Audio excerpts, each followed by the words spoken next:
Questo inizio 2026 può essere definito con una battuta: anno nuovo ma problemi vecchi. L'anno sarà anche quello nuovo, ma si apre, secondo Confapi Venezia, con la prospettiva che le difficoltà affrontate quotidianamente da un'impresa per far quadrare il bilancio continuino a rimanere sempre le stesse. Nel territorio dell'area metropolitana di Venezia i nostri associati continuano a segnalare un peso delle tasse importanti, un costo del lavoro che incide fortemente sui prodotti finiti e soprattutto costi energetici che non accennano a diminuire. In Veneto ci sono segnali di difficoltà economiche che, se ignorati, possono peggiorare fino a risultare evidenti quando si tirano le somme a livello nazionale. Se a livello regionale lo sviluppo del nostro paese nel 2025 è stato trainato dal Veneto, per il 2026 le previsioni ci dicono che la nuova locomotiva d'Italia sarà l'Emilia-Romagna.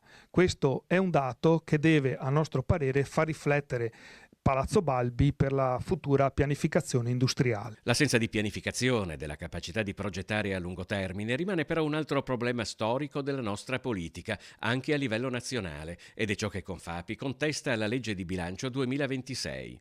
Sul fronte energetico, ad esempio, se in Italia la bolletta è il triplo che in Francia e quasi il doppio della Spagna, intere filiere produttive non potranno che essere penalizzate da un divario di costi semplicemente enorme. Secondo Confapi Venezia, con fondi nazionali e modalità meno burocratiche, il governo potrebbe invece favorire la diffusione di soluzioni digitali ed energeticamente efficienti.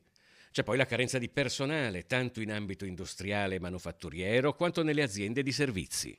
Una su due, il 50%, non trova i profili che cerca, soprattutto quando parliamo di personale specializzato. Su questo, come Confapi Venezia, stiamo cercando di dare risposte concrete, attivando collaborazioni con gli istituti professionali e tecnici del territorio.